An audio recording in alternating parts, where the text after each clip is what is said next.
Hi, everyone. This is Tyler Martin, the host of the Friction Factor Fitness Podcast, the podcast that is dedicated to teaching busy people how to develop lifelong fitness habits and fit sustainable diet and exercise into their life. In today's episode, I'm going to discuss the question of whether most people should exercise in a commercial gym facility or exercise at home. This is a fairly controversial topic, but I think it's an important one for the average person looking to develop a regular exercise habit. Now, I was inspired to create this podcast after a friendly debate with a good friend on this very subject. And afterwards, I just decided that this would be a really good issue to unpack in podcast format so that other people can consider the same issue. I think it's an especially timely topic given that as I'm sitting here recording this podcast, it's the day before Christmas Eve. And over the next few weeks, millions of people will be setting some type of health-related goal, whether it be a New Year's resolution or recalibrating a current set of fitness goals. And a lot of times that entails signing up for an annual gym membership. So hopefully what I have to say will give you some new perspective that can help you establish an effective exercise protocol for 2023 and beyond. So let's jump right in. Okay, so first, let's just restate what the question is formally. And the question is, where's the most productive place for the average person to exercise to develop a sustainable exercise habit? Exercise in a gym or exercise at home? As I said before, I had this debate with a really good friend who is also a fitness enthusiast, let's say, and he, at least personally, is an advocate of exercising at a commercial gym facility of some kind. And my position is the exact opposite. I think that in the long run, learning to exercise at home is the most sustainable exercise solution for most average people. To understand my position, let me start by just setting some context. So first, my recommendation is based on what I think is a very reasonable and likely assumption, which is that most people struggle to exercise regularly because they lead really busy lives. And it's difficult to systematically allocate time and energy to exercise when you're juggling lots of other priorities and responsibilities. It's no coincidence that when you look at most of the surveys that are conducted on exercise program adherence, lack of time and energy are consistently top reasons that people provide for skipping or stopping some type of workout regimen. So with this context in mind, I base all of my exercise recommendations around the concept which I call friction. And I define that as the inefficient use of time and energy within an exercise process or a fitness process of some kind. The idea being that if lack of time and energy are the main factors that prevent regular exercise, you can increase the likelihood of exercise adoption by learning to exercise in ways that use time and energy more efficiently. In other words, by eliminating friction. So my key principle for a busy person is to eliminate as much friction as possible from their exercise process, which will increase the likelihood that they'll be able to exercise regularly. Okay, and there are many ways of eliminating friction, but I think it's fairly obvious that proximity to the exercise location is a major factor because the closer you are to the place where you work out, the quicker your exercise process will be. So if you don't have to pack up or commute somewhere in order to exercise, the time expenditure that exercising requires is going to be drastically reduced. Another reason that I advocate at-home workouts is because workouts themselves almost always take longer in a commercial gym setting because you're sharing equipment with other gym goers. This means waiting for your turn on different pieces of equipment, which really can draw out the process. Plus, if you're doing any type of circuit training or interval training, which I'm a huge advocate of, it will require being able to quickly switch from one exercise to another without a break, which will be virtually impossible in a commercial gym unless you're in some kind of special boot camp or workout group, which have their own friction-related challenges, but that's a topic for another day. So the reality is that a workout that you can do in 20 minutes at home will take much longer if you were to do that same workout in a commercial gym for all the reasons I just went through. And we know that lack of time is a primary reason that the vast majority of people don't exercise regularly. So the best solution in general is to eliminate the source of the friction, the main source of friction, which is the commercial gym setting itself and its proximity to your home. I want to stress here that my advocacy of working out at home is delimited to individuals who are looking to make exercise a lifelong habit, to improve their basic health, fitness, and just overall quality of life. Are there some people out there who are wired in such a way that they can get to the gym consistently for years and years and even decades and decades? Yes, of course, those people do exist, but by the law of averages, the chances are that you are not one of these people. They're very few and far between. And again, the overwhelming majority of people are dropping their gym membership within 2 to 3 months of signing up. For someone that's a competitive bodybuilder or a performance athlete, a gym might be a better solution in certain circumstances. But my solution is not for a fitness specialist with a high stake in expending lots of time and energy into exercise. It's really for the busy person who's trying to get the most bang for their buck from an efficiency perspective. I think my approach is oddly very similar to the way the financial coach Dave Ramsey, who you've probably heard of, approaches planning for retirement, so investing and saving for average people. Are there other ways to invest besides the method which he advocates, which I think is primarily mutual funds and things like that? Of course, but the likelihood that average people are going to expend the time and energy necessary to really utilize these more complex approaches is relatively low. The method that he promotes is very simple if you follow his basic process. I have the same opinion of at-home exercise. I think that you're more likely to stick to an at-home approach long-term than anything else because it creates less friction in a busy life compared to all of the other options. Could something else work for you in theory? Of course. But there's a reason that millions of people sign up for gym memberships every January. So just, about a week from now as I'm recording this. And most of them have stopped. Most of those millions of people who sign up have stopped going to the gym consistently by March. And you see this year over year, and it's been going on for decades and decades.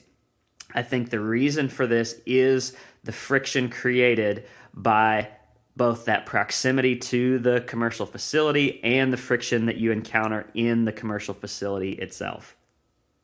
Now, I want to get into some of the pushback against my position because there are some reasonable and I think probably common rebuttals that are worth addressing.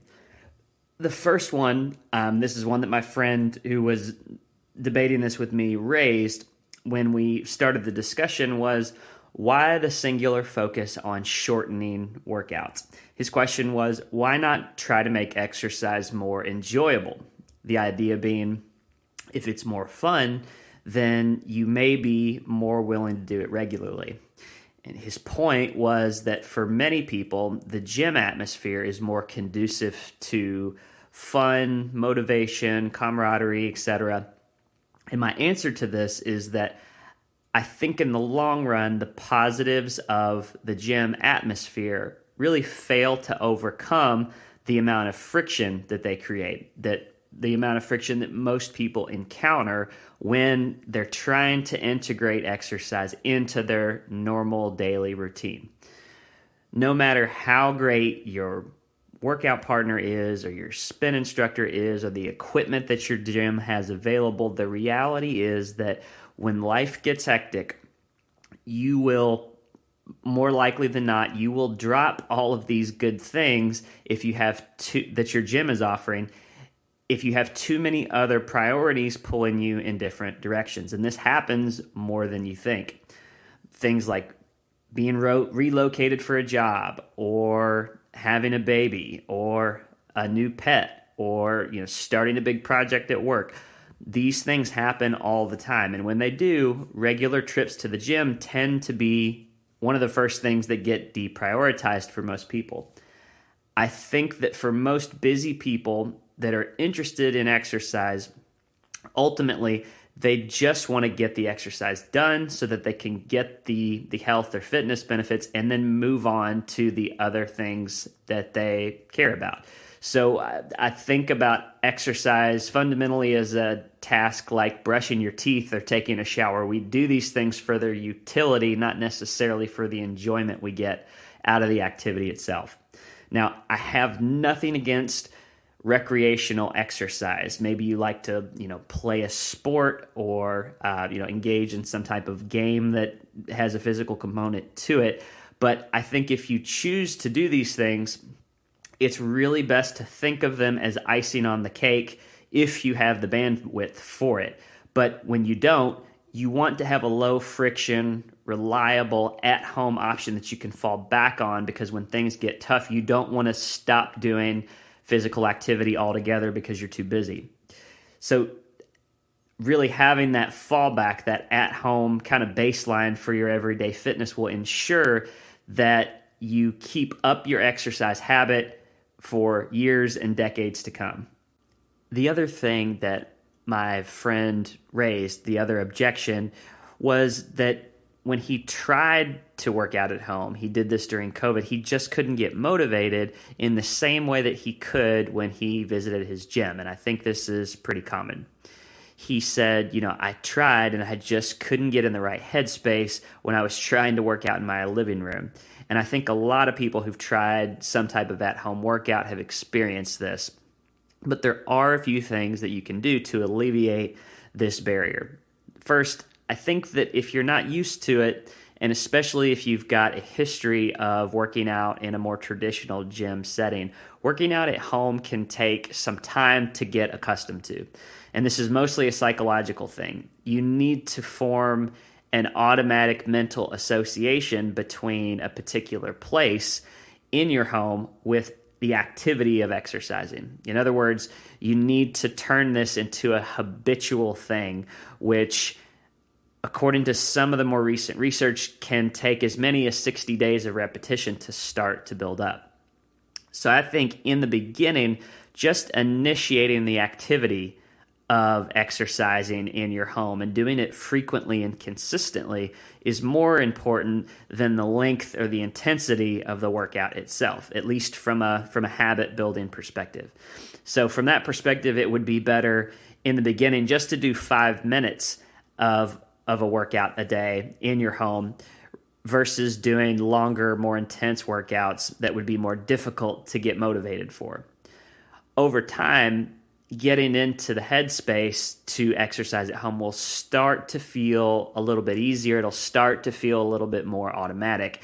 And eventually, it'll feel as normal as brushing your teeth or taking a shower. Now, this doesn't mean that exercise becomes as easy as brushing your teeth or something like that. Exercise is always going to require a significant energy expenditure and, be physically taxing. But what does get easier is the psychological component of exercising in a particular way, in a particular place, in this case, in your home.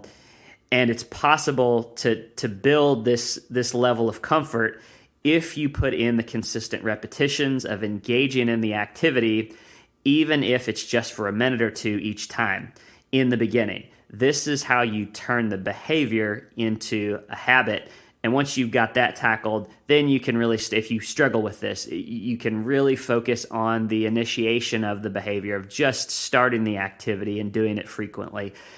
Once you get that tackled and you start to feel comfortable, then you can really start to focus on, okay, I'm going to lengthen the time of my workout, the duration of my workout, and I'm going to ramp up the intensity. I think another reason that people initially struggle to adapt to at-home exercise is that it often requires using different equipment or doing different exercises that they're not accustomed to, especially, again, if they have a history of exercising in a commercial gym. When you set up a home gym space, you will probably have very minimal equipment. Maybe you have a small set of free weights or even just some resistance bands. And in some cases, you may just have a small mat for doing body weight exercises. If your history with exercise is more traditional, you've probably become accustomed to using machines or other types of equipment that you won't have access to in your home. But this by no means that you can't have an effective workout.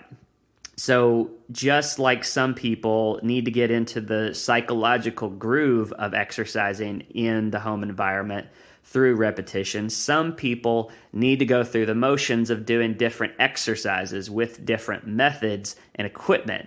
Many times, they need to put in the same frequency and the same consistency before they start to get that level of comfort of exercising in a new way. And so that's another thing that I think initially it's really more about just the number of reps and the time spent until you start to kind of habituate doing things in a way that you're not used to. But they do become more familiar, and once you reach that place, then you can really start to ramp up the intensity and so forth. So at this point, you may be wondering, are there ever times when it could make sense for an average busy person to utilize a commercial gym facility or something like that? And yes, I think there are times when using a gym can make sense. I think the most common one is when somebody is really inexperienced and uncomfortable learning how to exercise properly on their own if they're not familiar. So in this case, it could make sense to temporarily sign up for a gym membership and to work with a trainer to get comfortable with specific exercises, equipment, and techniques. But with that said, I think that the friction that comes with using a gym still applies here. So I think it's important to let whoever you're working with, probably a trainer, know up front what your intentions are, that, hey, I'm trying to get comfortable with exercise. Let them know that your intention is to transition to doing exercise at home, because that will be important as they build a program for you and make recommendations on equipment and so forth. But make sure you're upfront about that. Because I do think that ultimately you want to start, once you get comfortable, you want to start to make that transition to at-home exercise as quickly as you can. So if you fall into this category of, I need to work with a professional for some period of time before I can begin working out at home, you want your goal in working with that trainer to be to reach a state of comfort with exercise from which you can then transition to at home and then begin the process of exercising independently. Because ultimately, the best long-term solution, again, is still going to be to minimize friction in your process. And I think for most people, you're going to be much more likely to sustain exercising over time if you can find a way to get this done at home. Okay, so let's wrap up the discussion for today. And what is the key takeaway for the busy person looking for the best way to establish a long-term exercise habit? I think it's that finding a way to get comfortable with exercising at home is going to greatly increase your chances of making regular exercise a habit and becoming a part of your regular everyday routine. But this can require some upfront work to establish a good workout space in your home and to get mentally comfortable with doing at-home exercise. But if you can find a way to do this, it will put you in a much better position to sustain an exercise practice for a lifetime. And in future episodes, I'll dive into some best practices for setting up a home gym space and selecting exercises and equipment. But as a spoiler, I'll go ahead and tell you, yes, this approach can even work if you have a very small living space, like a micro apartment or something like that. So as we move through the holidays and into the new year, I recommend that everyone who was planning to set some kind of a fitness goal to really think hard about how much friction they can realistically tolerate over time, and consider if an at-home solution might be more practical in the context of your busy life. I think if you think it through, you'll find that the answer is probably yes. Thanks again for listening to the Friction Factor Fitness Podcast. If you enjoyed this episode or found it valuable, please subscribe, please like, and please share with others who you think may also find it helpful.